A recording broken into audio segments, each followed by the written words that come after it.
Oke, Assalamualaikum warahmatullahi wabarakatuh. Selamat pagi atau siang atau sore atau malam, teman-teman semuanya. Ya, karena sekarang kita kan pakai video ya, kan teman-teman bisa lebih fleksibel mau menonton video ini kapan. Jadinya salam saya juga dari pagi sampai malam saya sebutin semua ya. Oke, untuk materi hari ini kita lanjutin materi yang minggu lalu ya. Kemarin kan sampai sini ya. Nah, ya intinya kemarin sudah belajar tentang sekilas lipid ya. Maksudnya sekilas tentang metabolisme absorpsi lipid. Semoga kalian belum lupa. Kalau lupa bisa dicek dengan menonton video yang satunya lagi, oke?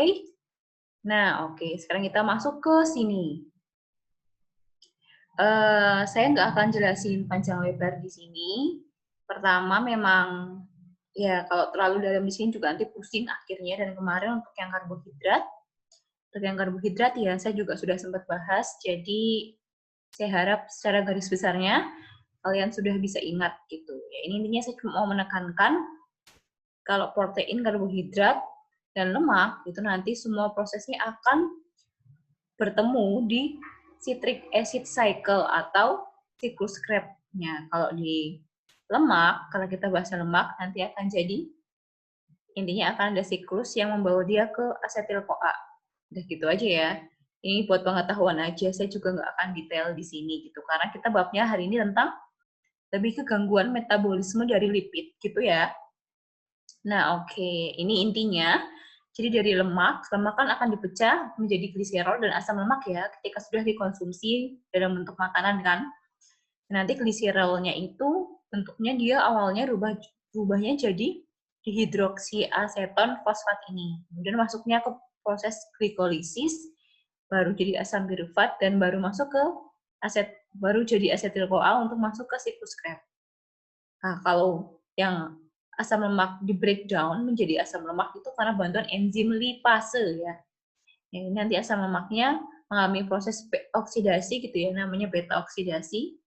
Nah, nanti langsung jadi asetil-CoA yang mana akan langsung masuk ke siklus Krebs. Intinya kayak gitu ya, teman-teman. Paling enggak, saya memang tidak sengaja mendetailkan hal-hal yang tidak seharusnya didetailkan, dalam arti misal prosesnya ini urutannya gimana, emang gliseraldehyde 3 fosfat itu apa, sampirfat itu apa, strukturnya gimana gitu ya. Itu kan kayak ya itu pengetahuan aja, tapi tidak untuk pokok materi kita itu tidak penting ya untuk kali ini gitu. Lagian nanti kalian malah pusing gitu ya. Jadinya ya ini, intinya kalian harus tahu yang garis besar ini aja. Oke? Sip, ini harus ngerti ya. Nah, sekarang kita baru mulai masuk ke gangguan metabolismenya. Ya, yang paling umum sebenarnya itu kalau kalian pernah dengar itu namanya ini aterosklerosis. Intinya itu ada penumpukan kolesterol di pembuluh darah kita yang mana akan akhirnya membuat jalannya darah itu pembuluh darah kita tidak lancar khususnya ke daerah jantung gitu. Itu nanti yang bisa menyebabkan gagal jantung dan semacamnya. Intinya seperti itu ya. Aterosklerosis, pengendapan kolesterol atau lemak jahat. Nah, minggu lalu juga saya sudah sedikit ini kan menjelaskan tentang LDL ya. Intinya LDL itu adalah lipoprotein yang berfungsi untuk membawa kolesterol dari hati yang sudah diproses gitu ya ke sel gitu. Jadi sebenarnya LDL ini kalau jumlahnya pas gitu ya, kalau kolesterol tubuh kita tidak banyak, ya otomatis LDL ini tidak akan membawa kolesterol dari hati ke sel-sel tubuh kita. Ya, tapi kalau kita diet atau konsumsi pola makan kita itu tinggi akan lemak jahat dan kolesterol, otomatis tubuh memberikan mekanisme dong dengan cara apa ya LDL ini yang mana fungsinya untuk mengangkut si kolesterol yang banyak itu di hati kan nggak bisa kesimpan semua di hati kan. Ya, nanti LDL-nya akhirnya berfungsi. LDL ini membawa si kolesterol yang banyak itu dari berlebihan dari konsumsi makan kita ke sel-sel tubuh kita untuk dibawa ke seluruh jaringan tubuhnya. Kalau dibawa ke seluruh jaringan tubuh, berarti dibawa melalui pembuluh darah kan, teman-teman? Iya kan? Karena kan yang mengedarkan darah kan? Nah, Intinya ya, kalau kalian mau sih silakan ini baca satu-satu bahasa Inggrisnya, tapi ini mungkin menurut saya mungkin bagi kalian bahasanya mungkin akan agak sulit dipahami. Jadi saya akan menjelaskan intinya aja gitu ya. Intinya itu ini ya, ini normal arteri atau pembuluh darah kita normal. Ini kayak ya, jaringan tubuh kita lah. Ini kapiler-kapiler, ini kapiler tubuh kita ya. Arterinya, arteri kapiler kita gitu lah intinya. Nah ini tuh yang putih ini tuh nanti intinya bisa untuk lewat darah gitu. Ini kosong gitu ceritanya, darahnya kan belum lewat gitu. Bayangannya gitu aja ya. Ya. Nanti kalau ya, kolesterol itu kan kalau diedarkan itu kalau sudah dimasuk tubuh untuk diedarkan ke dalam sel tubuh itu nanti bisa juga dia teroksidasi teman-teman. Intinya ya, bisa teroksidasi. Makanya ini tulisannya, ini lihat. Makanya tulisannya oxidized LDL. LDL ini yang membawa kolesterol, lipoprotein yang membawa kolesterol. Oke? Ya.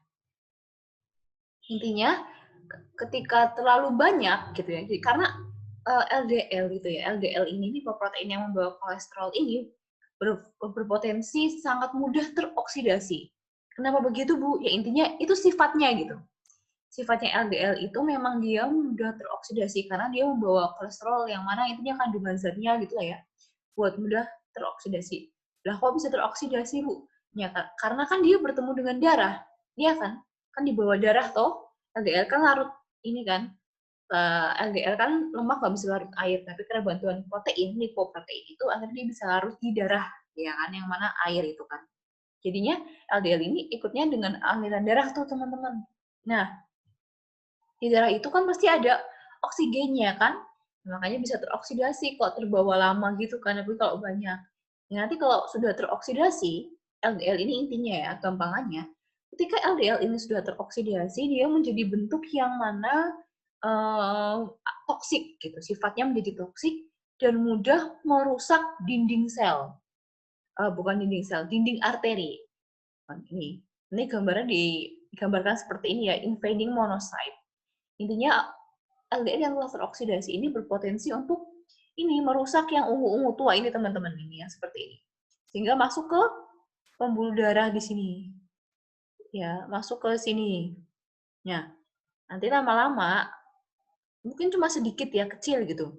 Otomatis kan terus mengalir nih kolesterolnya kan, kalau apalagi kita masih banyak dan nggak segera merubah pola hidup sehat, nggak merubah pola makan gitu ya.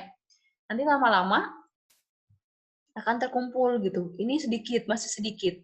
Disobek sedikit kan ya si LDL-nya masuk, kolesterolnya masuk, lama-lamanya kalau sudah agak banyak, intinya nanti tuh dia bisa mengalami seperti pertumbuhan gitu teman-teman ya. The growth bulge into the artery opening. Intinya nanti dia bisa proliferating muscles ya atau mengalami pembelahan, pembesaran gitu lah teman-teman. Karena ya otomatis kan jaringan arteri ini kaya akan gizi dan nutrisi gitu ya gampangannya. Sehingga dia juga berpotensi untuk kayak memperbanyak gitu ya selnya. Jadi intinya dia apalagi kemasukan terus juga nih dari luar kan. Nah, nanti dia lama-lama partially occluded vessel. Intinya nih vessel, pembuluh occlude. Kalau itu kayak pengendapan partially, sebagian. Jadi intinya mulai sebagian, ini kan awalnya cuma segini, awalnya bersih, lalu mulai seperempatnya gitu ya, ketumpuk. Yang lama-lama dia akan berkembang menjadi hampir separuhnya gitu. Nah nanti, kalau sudah sepenuhnya mengalami pengendapan gitu ya, jadinya kan awalnya yang ini putih-putih ini penuh untuk pembuluh darah yang membawa oksigen ya. Nah, gara-gara si lemak kolesterol ini gitu ya, dia menutup jadi jalannya yang awalnya segede ini, teman-teman lihat kursor saya. Yang awalnya segede ini buat lewatnya darah yang membawa oksigen untuk ke jantung dan otak dan sebagainya. Jadi cuma segini. Ini merah-merah ini intinya sudah merah-merah ini ya, darah lewat dan ini nanti ini dia berpotensi juga teman-teman sifatnya si lemak kolesterol ini ya. Ini kan sudah bisa dilihat ya di gambar C. Dia ungu-ungunya ini hilang ya, ada yang hilang, lihat kan nih, ada yang kosong. Ya kan? Jadi sehingga dia sifatnya akan bisa membuat si darah yang lewat itu pun jadi agak mau mengendap atau membeku gitu teman-teman, mengeras, membentuk plak-plaknya. Jadi ini kolesterol tadi itu membentuk plak ya. dia bisa juga mempengaruhi darah yang lewat, jadi intinya lama-lama darahnya juga mengalami clotting atau pengendapan gitu. Ya ini yang bahaya, makanya nanti ada orang suka stroke, gagal jantung, itu bisa karena pengaruh ini. Nah ini yang namanya aterosklerosis. Jadi intinya si kolesterol ini teroksidasi gitu ya melalui LDL, karena kan otomatis bisa lemak, lipid gitu ya bisa dibawa oleh darah kalau sudah berikatan dengan protein, namanya lipoprotein ya, LDL ini. Ya, padahal kalau dia di darah terlalu lama atau terlalu banyak, otomatis dia akan teroksidasi karena darah mengandung oksigen. Itu bisa masuk ke pembuluh arteri, merusak jaringan, bertumpuk. Nah, kalau udah banyak dia menjadi seperti plak, yang mana juga akan merusak si dinding arteri ini, yang mana darahnya lama-lama juga akan semakin sempit.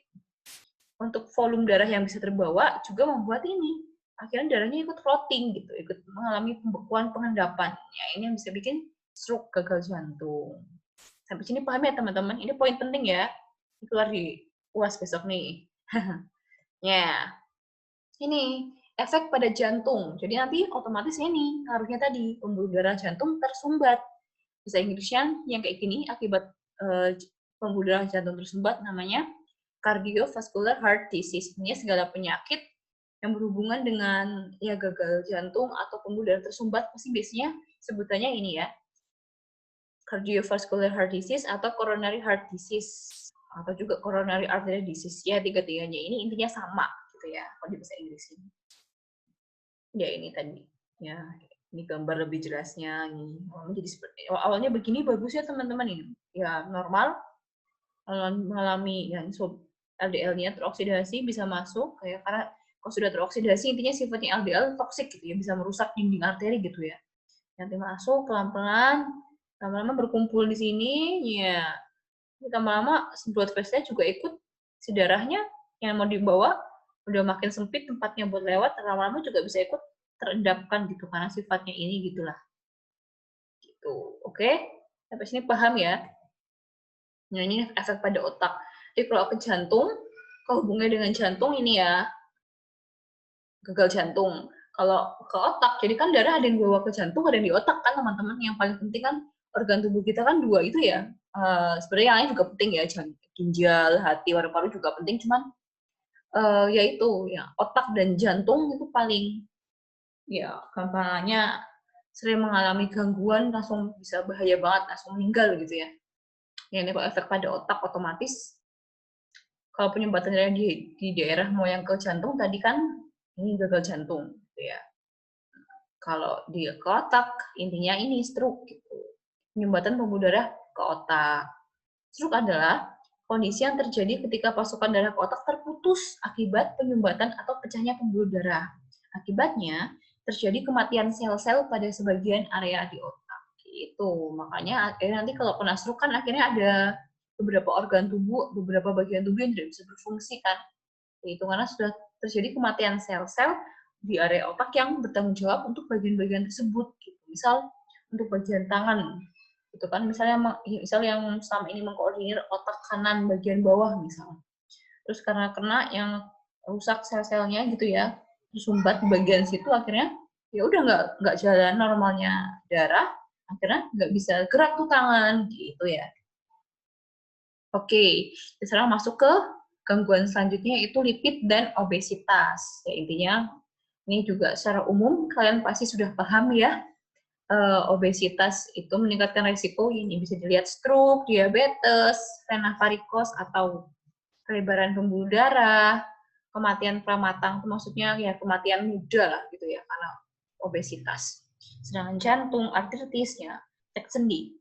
Kenapa sakit sendi? Ya otomatis karena kelebihan berat badan gitu ya. Jadi kalau jalan, kalau lari apalagi kan tulang kita akan membawa beban yang sangat besar gitu ya. Karena berat badannya berlebih gitu. Akhirnya bisa sakit sendi lebih rawan dibanding yang nggak obes gitu. Bisa juga tekanan darah tinggi. Gitu. Pokoknya obesitas intinya sangat bahaya ya teman-teman. Potensinya sangat banyak gitu risikonya.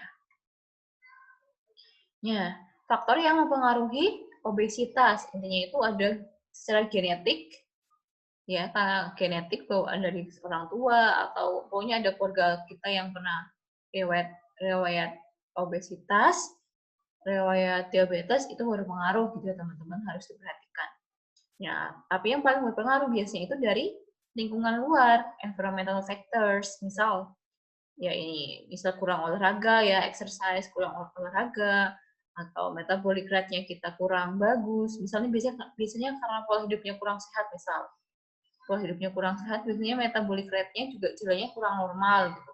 Misal metabolisme tubuh kita normalnya bisa bekerja 100%, tapi karena pola hidupnya nggak benar, misal kurang tidur, makannya nggak teratur, lembur terus gitu ya.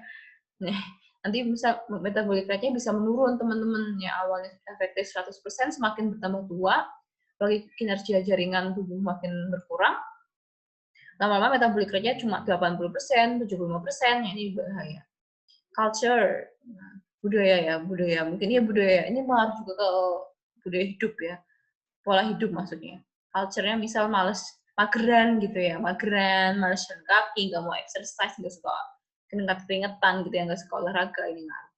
Dan food intake-nya juga paling berpengaruh ya, pola makan kita, apa yang kita konsumsi, gitu. Ya, ini bisa dibaca sendiri ya intinya, hampir sama kayak yang tadi. Jadi pengaruh obesitas juga bisa dipengaruhi karena ini. Karena kita misal teracuni iklan gitu ya. Kita jadi suka jajan gitu, pengen jajan terus karena iklannya di TV tuh kayak enak-enak banget gitu. Akhirnya tergoda. Nah, kemudian juga mungkin karena sudah terlalu dibiasakan porsi makan kita tuh dari kecil besar gitu. Dikasih makan lauknya cuma tempe tahu satu, tapi nasinya 4 centong gitu misal. Atau 2 piring sampai gitu misal, kebiasaan. Karena ke bawah. Bisa juga karena terlalu berlebihan mengonsumsi minuman yang manis, makanan yang manis gitu ya. Kemudian penurunan aktivitas fisik gitu, mageran, misal kayak COVID sekarang nih, dulu kita mungkin bisa misal dulu yang anak-anak SMP SMA itu kerasa banget ya, seminggu sekali paling enggak ada pelajaran olahraga gitu ya. Sekarang karena study from home, ya mana ada pelajaran olahraga lari gitu ya. Atau mungkin kita dulu jogging bisa seminggu paling enggak seminggu 2 kali atau seminggu sekali lah gitu. Ya, sekarang karena COVID jadinya olahraganya olahraga tangan gitu ya, main game misal. Ya, kemudian ini tadi, ininya hal-hal di semua ini bisa mempengaruhi jadi mudahnya orang untuk mengalami obesitas gitu ya. Harus diperhatikan khususnya di pola hidup faktor eksternal. Ini masih sama ya. Penyebab obesitas itu intinya intake yang berlebihan dari fat, lemak, CHO. Ini maksudnya karbohidrat ya, kan ngobrolnya karbohidrat kan CHO, kemudian protein. Ya ini, kalau ininya intake-nya terlalu berlebihan, otomatis gain weight.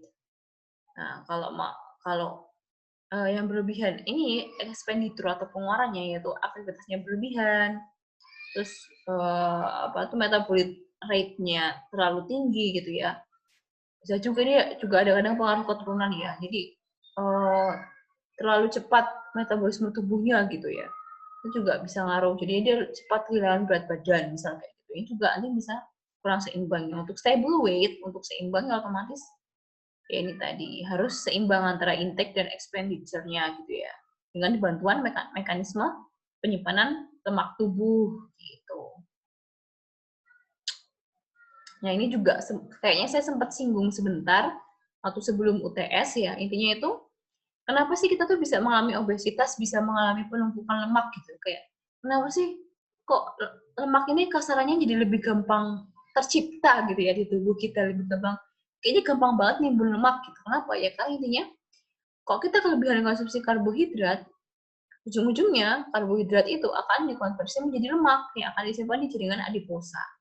Yang kita makan makanan tinggi lemak juga nanti otomatis ada lemak ya, yang juga udah lemak ya. Makanya jadi lemak juga gitu. Jadi mungkin ada teman-teman yang ngerasa perasaan aku tuh jarang makan daging, jarang makan lemak, goreng-gorengan gitu ya.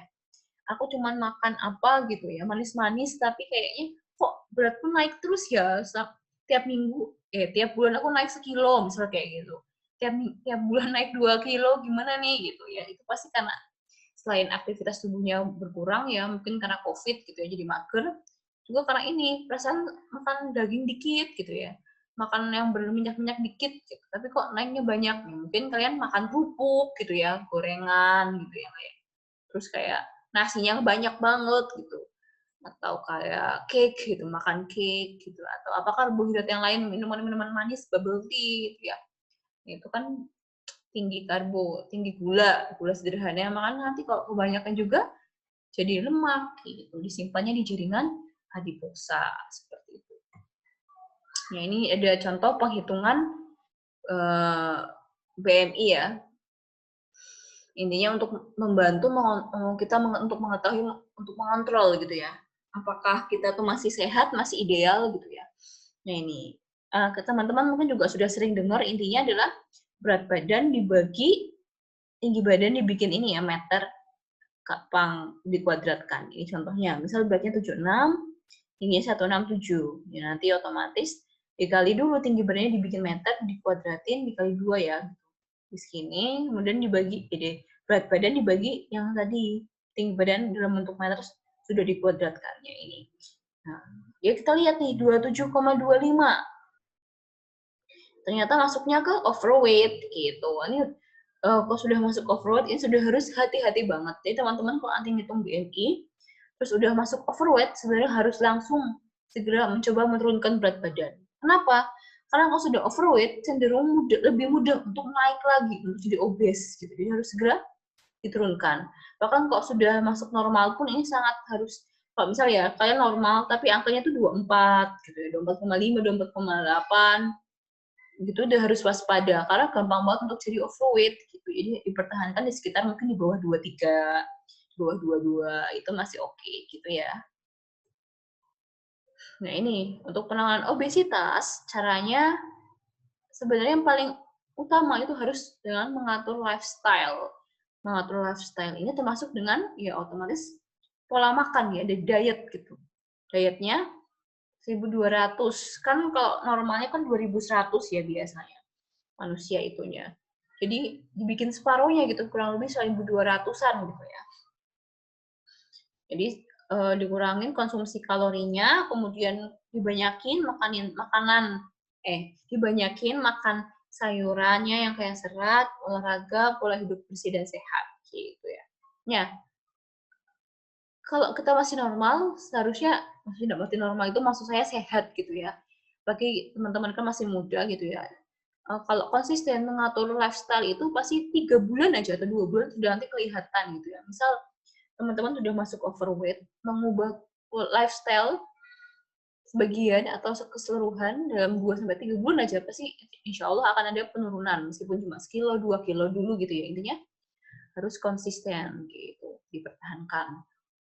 Nah, kalau dengan lifestyle tidak berhasil gitu ya karena mungkin sibuk gitu ya. Misal udah kerja kuliah terus gitu ya, nggak ada waktu buat lifestyle, susah lah, tidurnya lembur terus gitu. Makannya ya udah seadanya gitu, nggak bisa masak sendiri, pasti beli di warung yang mana makanannya misal mie instan lah, apalah gitu, gorengan gitu kan. Susah banget rasanya gitu atur lifestyle. Terus makanan sehat yang kayak salad tuh mahal gitu. Misal kalau bakso cuman 7.000 dapet, kalau beli salad 12.000, nggak kenyang lagi, misalnya kayak gitu kan. Ya, itu kan berpengaruh. Nah, tapi jangan ya, kalau masih muda harus coba atur lifestyle-nya. Kalau udah susah, kalau udah terlanjur obes gitu ya biasanya, udah terlanjur obes, apalagi sudah cenderung membahayakan, potensi bahayanya sudah riskan gitu ya, dokter akan menyarankan untuk ini biasanya melalui farmakoterapi atau melalui obat. Ini ada nih obat-obat, misalnya untuk menekan syaraf rasa lapar, misalnya ini dietilpropion, dextroamfetamin ya, misal contohnya. Fungsinya untuk menekan selera makan. Ada juga obat yang fungsinya untuk mempercepat rasa kenyang, misalnya sibutramine hidrokolida gitu ya, karena dia yang mempengaruhi hormon serotonin untuk bisa menimbulkan rasa semacam kenyang kayak gitu. Ya, bisa juga ada obat yang fungsinya untuk menurunkan penyerapan lemak dalam tubuh gitu, misalnya Orlistat. Ada yang untuk memperlancar pengeluaran air dari tubuh. Jadi kan kalau semakin kita kelebihan lemak dalam tubuh, itu juga lemak itu kan sifatnya nanti bisa, meskipun dia ini ya, intinya semakin banyak lemak, tubuh akan juga semakin gampang mengikat air gitu teman-teman. Ya, jadi intinya ini biasanya kalau kita diet itu yang keluar biasanya air dulu teman-teman. Makanya apalagi kalau dietnya itu diet yang nggak benar ya, yang mendadak gitu ya. Ya pokoknya kan banyak kan diet-diet yang sekarang tuh sebenarnya kurang sehat, itu biasanya yang keluar itu bukan lemak dulu, tapi air dulu gitu. Air yang terperangkap dalam tubuh itu keluar dulu. Jadi makanya, ih aku turun nih gitu. Tapi sebenarnya yang hilang tuh bukan lemaknya, tapi air dalam tubuh kayak gitu ya. Itu harus waspada. Makanya pola diet yang benar juga harus diperhatikan gitu ya. Jangan asal sembarang diet, sembarangan. Kalau bisa pakai ahli gizi atau paling enggak pakai buku panduan gitu. Nggak boleh asal sembarang, takutnya malah berbahaya gitu ya. Oke. Nah, selain pakai obat-obatan atau farmakoterapi, juga ini yang udah level lebih lanjut banget ya, udah sangat obes gitu ya, beratnya mungkin di atas 150 kilo gitu ya, kayaknya ada sih kalau di barat ya.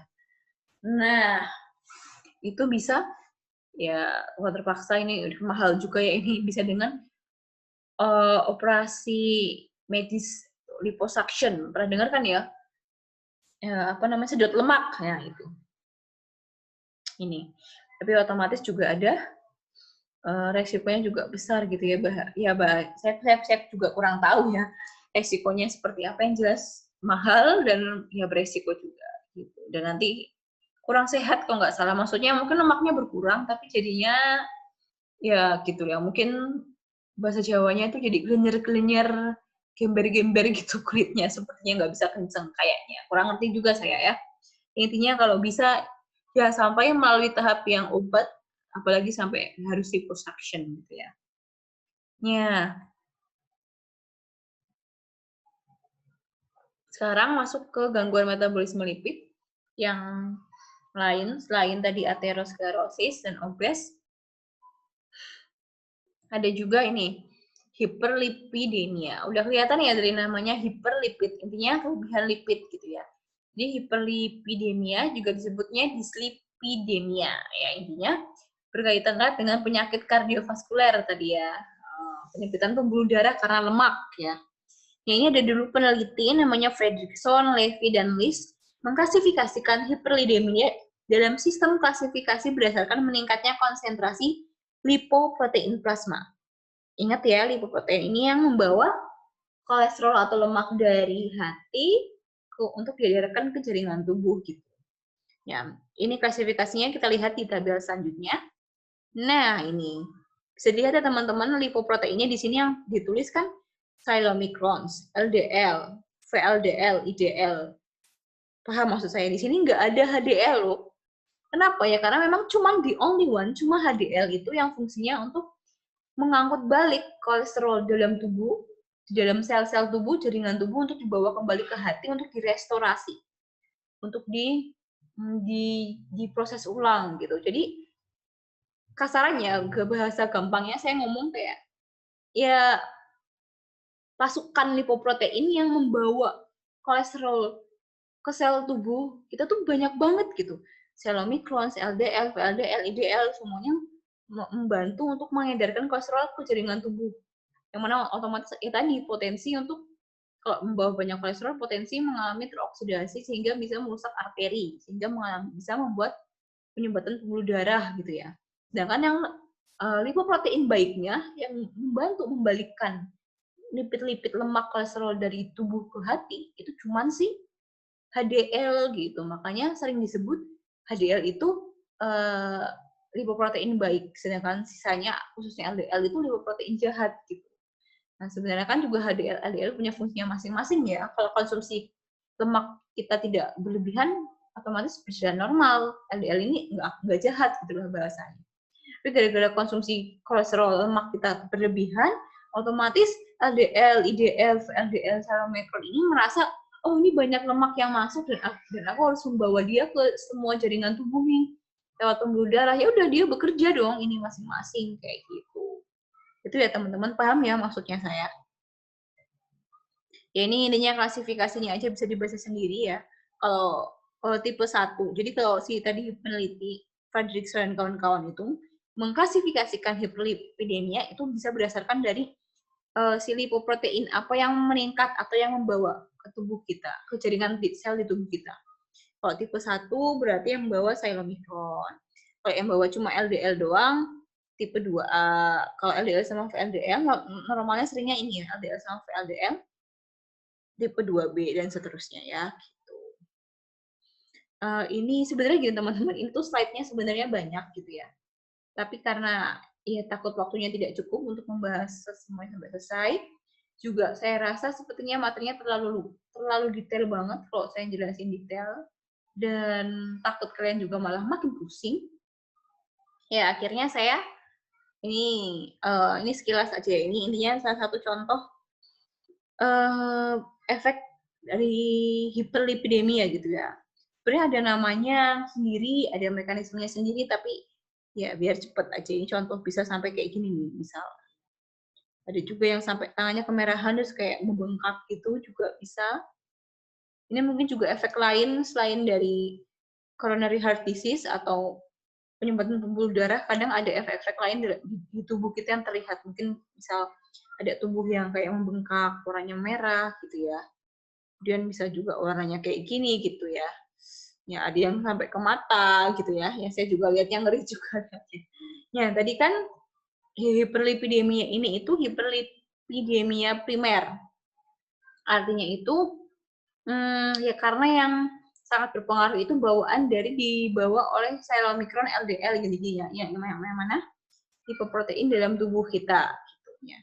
Kalau hiperlipidemia sekunder, dia ini lebih ke pola hidup gitu. Jadi kalau primer itu lebih ke mekanisme lipoprotein dalam tubuh kita, intinya dari dalam internal tubuh kita. Kalau sekunder itu dari pola makan, pola hidup gitu. Ya, bisa aja kalau ada orang kena atherosclerosis misal teman-teman. Bisa saja dia itu kena hiperlipidemia primer karena tadi LDL-nya berlebihan banget. Bisa juga mungkin karena sekunder hiperlipidemianya, karena mungkin pola hidupnya juga tidak sehat gitu ya. Nih, makanya di sini tertulis yang mungkin hadir sendiri atau bersamaan dengan hiperlipidemia primer. Jadi bisa aja orang tuh kenanya cuma yang primer, bisa aja cuma kena sekunder, bisa aja karena dua-duanya gitu. Ya, nanti di tabel 13.2 ya. Ya ini hiperlipidemia sekunder meliputi obesitas, diabetes mellitus tipe 2 gitu ya. Makanya termasuk ya karena pola hidup yang kurang sehat lah. Makanya seperti diibaratkan seperti diabetes mellitus tipe 2. Kan diabetes mellitus tipe 2 kan karena pola makan, pola hidup ya yang kurang sehat. Nah, ini tabel 3.2-nya. Misal nih, ini jenis penyakit, misal kena anoreksia atau bulimia ya. Itu dia bisa, bulimia itu ini teman-teman, kita makan niatnya untuk diet gitu ya, mengurangi lemak, tapi akhirnya kita nggak cukup mengkonsumsi energi kan, kita muntahin lagi tuh makanannya. Tapi intinya dia malah berpotensi juga bisa malah meningkatkan lemak gitu ya. Kok bisa? Ya itu mekanismenya panjang, intinya bisa ngaruh gitu. Nah, intinya ini bisa juga karena hipotiroidisme. Gitu.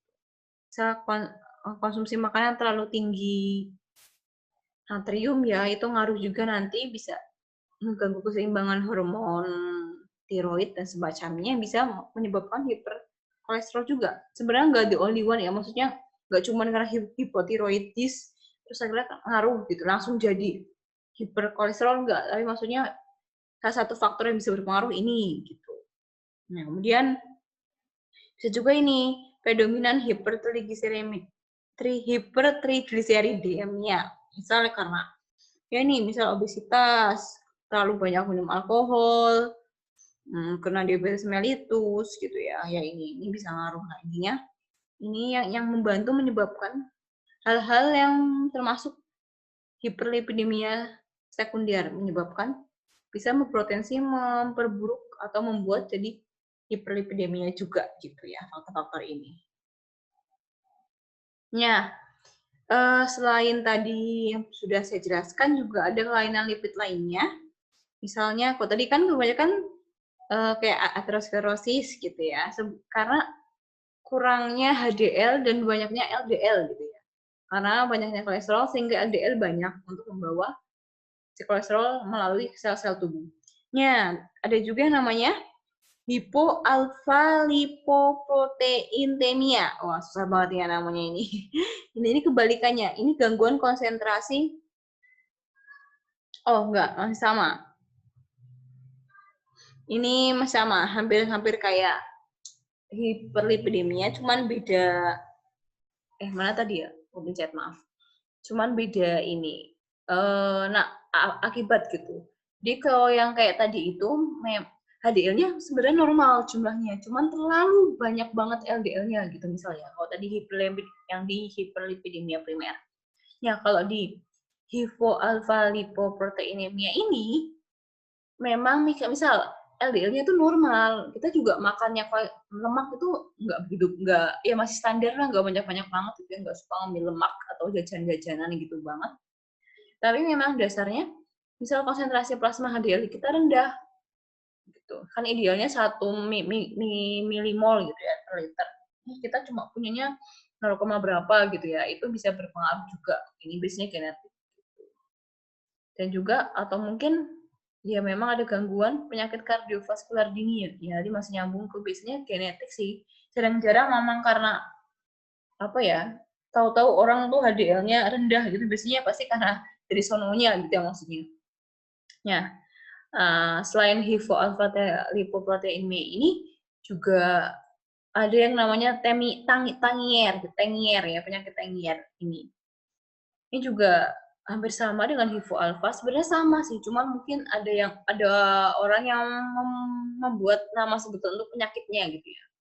Mungkin ini nama ilmiahnya, ini nama umumnya gitu ya. Sama, intinya kadar HDL-nya terlalu rendah gitu. Biasanya juga orang yang punya HDL rendah itu biasanya juga dia punya amandel gitu ya. Atau seperti yang ditulis ini. Ya, kalau HDL rendah otomatis ya terganggu juga, jadi nanti lemak atau kolesterol tubuh kita jadi banyak gitu, karena HDL-nya rendah gitu.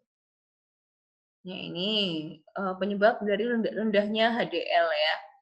Bisa karena ini contohnya yang secondary ya, tobacco smoking, merokok lah, terus karena mengkonsumsi obat-obat tertentu ya gitu. Oh ya, jadi saya lupa menjelaskan yang farmakoterapi itu untuk menurunkan kolesterol atau lemak dengan obat-obatan. Kenapa saya bilang kurang baik ya? Karena otomatis yang namanya obat-obatan bagaimanapun juga akan ada efek sampingnya. Gitu. Apalagi kalau dikonsumsi dalam jangka waktu panjang gitu ya, pasti akan ada efeknya. Jadinya mungkin nanti kok kita nggak biasa minum obat anti kolesterol gitu ya, udah biasa minum, kalau nggak minum sekalinya makan apa langsung kolesterol naik gitu, jadi kayak ketergantungan. Dan juga mungkin jadi ada efek samping lainnya gitu ya. Makanya kalau bisa yang paling aman memang dengan cara merubah pola hidup aja gitu, lifestyle gitu ya, tidak dengan obat-obatan. Gitu. Ya, ini ada terapi penurunan lipid ya, otomatis mengurangi diet kolesterol ya, mengurangi konsumsi makanan yang banyak lemaknya atau konsumsi rendah lemak, khususnya lemak jenuh. Kemudian membatasi ya, harus kurang dari 30% total asupan kalori. Intinya kita mengurangi konsumsi lemak juga. Kemudian kita kalau bisa juga lihat kolesterol tidak melebihi 200. Gimana caranya lihat, Bu? Ya kalau kalian lihat, kayaknya sekarang banyak ya aplikasi yang bisa mengukur kira-kira makanan yang kita makan itu tuh lemak dan kolesterolnya berapa. Bukan lemak sih, kalorinya berapa, kolesterolnya kira-kira berapa. Buku juga sekarang sudah ada buku-buku seperti resep sekaligus atau buku macam literatur gitu ya, kumpulan makanan-makanan di Indonesia kira-kira kolesterolnya berapa gitu. Udah ada kok bukunya gitu ya kalau mau gitu ya, kalau niat harus berubah gitu ya. Tapi di aplikasi juga lumayan ya, meskipun mungkin kurang akurat tapi ya bisa untuk kira-kira gitu. Makanan ini kalorinya berapa ya? Oh berarti aku nggak boleh konsumsi terlalu banyak yang ini gitu. Karena ini kalorinya aja misal ya bubble tea. Cuma setengah gelas saja sudah 500 kalori. Berarti aku nggak boleh minum atau minumku cuma sesedotan gitu ya, misalnya kayak gitu. Ya, dianjurkan 5 porsi buah dan sayuran setiap hari. Jadi mengurangi porsi kalori dan juga lemak, kolesterol, dan memperbanyak sayuran dan buah gitu ya untuk tinggi seratnya. Gitu. Terus kalau bisa, ya ini idealnya pasien harus bertujuan untuk mencapai indeks massa tubuh yang direkomendasikan. Makanya saya bilang nggak boleh asal sembarang diet gitu ya, harus punya ilmunya, paling nggak punya buku panduan, atau ya memang ke ahli gizi gitu ya, yang tahu BMI yang pas berapa, atau nggak sekedar BMI, tapi kok BMI kan bisa kita hitung sendiri ya teman-teman. Bisa juga kayak massa lemak, massa otot itu dihitung ya, yang sehatnya seberapa gitu. Karena ada ya orang kurus tapi lemaknya banyak, kolesterolnya tinggi kan juga banyak. Ya, kemudian ya intinya alkohol ini ya. Kalau bisa mengurangi alkohol juga. Kalau kita kan insya Allah semuanya nggak ada yang minum alkohol ya. Kayak juga saya kurang paham ya 14 unit per minggu ini maksudnya gimana unit itu maksudnya botol apa berapa mililiter saya juga kurang paham ya. Gitu. Nah ini jika diet tadi seperti yang sudah saya sampaikan ya, jika diet dan perbaikan gaya hidup gagal dicapai, maka solusinya adalah terapi obat. Gitu. Ini obat-obat yang terkenal yang biasa dibeli orang untuk membantu menurunkan lipid gitu ya. Ada statins, ada fibrates, ada ezetimibe. Saya kurang tahu bahasanya ezetimib gitu ya. Yang sering saya dengar itu statin. Ini udah kayak obat pasaran banget ya. Statin ini intinya obat paling sering dibeli sama orang-orang membantu khususnya yang udah tua ya untuk mengurangi lemak kalau obes atau kalau punya gangguan jantung gitu pasti dikasih statin juga gitu untuk membantu mengurangi kolesterol lemak jahat. Nah dia ini membantu aktivitasnya, dia membantu menurunkan mekanisme pengabsorpsian karbohidrat, lemak juga, ini trigliserida ya. Dan dia membantu menaikkan HDL. Jadi dibantu biar malah dibalikin ke hati untuk diproses gitu, bukan dibawa ke tubuh gitu. Dan juga menurunkan LDL. Jadi fungsi utamanya menurunkan penyerapan karbo dan mekanisme LDL itu yang paling utama. Ini kalau 3 gitu. 3 berarti maksudnya maksimalnya paling maksimal mekanismenya di situ gitu. Kalau cuma 1 ini maksudnya membantu juga tapi mungkin tidak tidak apa ya, bukan yang utama gitu langkah kerjanya. Statin berarti lebih ke penurunan absorpsi kalori, mengatur ya pengabsorpsian karbohidrat gitu sama pengabsorpsian sama mekanisme LDL-nya dikurangi gitu. Nah, kalau fibrat bisa dibaca, bisa dilihat sendiri dan selanjutnya. Nah, ini makanya ya yang paling sering itu statin ini ya di pasaran juga paling banyak gitu ya. Orang bahkan nggak usah apoteker, kadang pun kalau kita ngomong statin gitu, orang awam banyak yang paham. Oh, statin itu buat obat itu ya penurun kolesterol kayak gitu. Ya, yang paling umum ini statin. Ya, ini intinya fungsi kerjanya si statin ini itu adalah untuk inhibitor si HMG-CoA reduktase. Ini saya pernah nyebutin sih, tapi memang tidak saya jelaskan detail. Intinya itu tadi ya, kalau mekanisme absorpsi lemak itu ada butuh enzim ini HMG-CoA reduktase yang akan membantu mengkonversi lemak atau kolesterol untuk bisa dibawa dengan mudah gitu ya ke sel jaringan tubuh. Ya, si statin ini intinya inhibitor si enzim ini gitu. Intinya biar supaya nggak dirubah menjadi bentuk yang bisa dibawa si LDL untuk diedarkan ke tubuh. Ya seperti itu. Ya, bisa dibaca sendiri. Biasanya dipakai untuk mengobati hiperkolesteroleminya. Ya, statin ini kan kayak kelompok obat gitu teman-temannya. Di dalamnya statin ini itu ada obat spesifik, misal namanya lovastatin, simvastatin, pravastatin, atorvastatin, dan sebagainya. Dengan obat ini, konsentrasi kolesterol HDL sedikit meningkat, dan konsentrasi trigliserida berkurang dengan derajat yang bervariasi. Kok bervariasi? Ya memang tergantung orangnya gitu ya. sudah seberapa banyak sih LDL yang di dalam tubuhnya, HDL-nya berapa, kemudian pola makannya mungkin seperti apa gitu, ngaruh. Efek sampingnya, tapi juga ini, gimana pun juga, obat itu pasti ada efek sampingnya. Efek sampingnya meliputi mialgia atau nyeri otot, jadi mudah kelelahan otot, dan juga bisa menyebabkan fungsi hati, gitu ya. Dimana-mana kalau obat pasti efeknya ke hati, gitu ya, efek sampingnya. Kombinasi terapi obat kadang-kala digunakan, misal statin dan ezetimibe atau statin nikotinat. Jadi memang biasanya kalau orang udah kena penyakit hiperkolesterol gitu ya, dia dokter gitu kadang nggak ngasih cuma statin gitu, tapi juga biasanya dikombinasikan dengan obat tertentu, misal statin sama ezetimibe atau statin dengan nikotinat. Ya, kita balik lagi ke atas ya. Ya, tadi statin dengan ezetimibe gitu ya. Mungkin bisa ini biar maksimal. Kalau statin sama ezetimibe ini, dia memang sama-sama maksimalnya di ini, penurunan absorpsi karbohidrat, kalori, dan penurunan LDL gitu. Kalau dikombinasikan dengan nikotinik asid, berarti kalau statinnya itu lebih ke pengurangan karbohidrat dan LDL. Nah, kalau dikombinasikan dengan nikotinik asid supaya ini juga maksimal di penurunan trigliseridanya, khusus di lemaknya, dan peningkatan HDL-nya juga diperbanyak. Gitu. Intinya biar lebih maksimal, biasanya obat itu suka dikombinasikan gitu ya, tapi harus dokter yang merekomendasikan.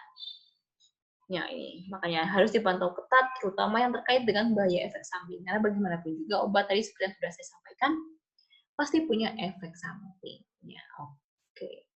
Ya udah, kuliah kita hari ini untuk materi gangguan metabolisme lipid sampai situ dulu gitu ya. Semoga nggak begitu pusing ya teman-teman, dan semoga materi yang saya sampaikan ini mudah dipahami gitu ya. Ingat tadi yang poin pentingnya tuh ini, satu ya ini, poin penting, terus juga ya ini juga mungkin faktor-faktor ya, memudahkan obesitas itu penting.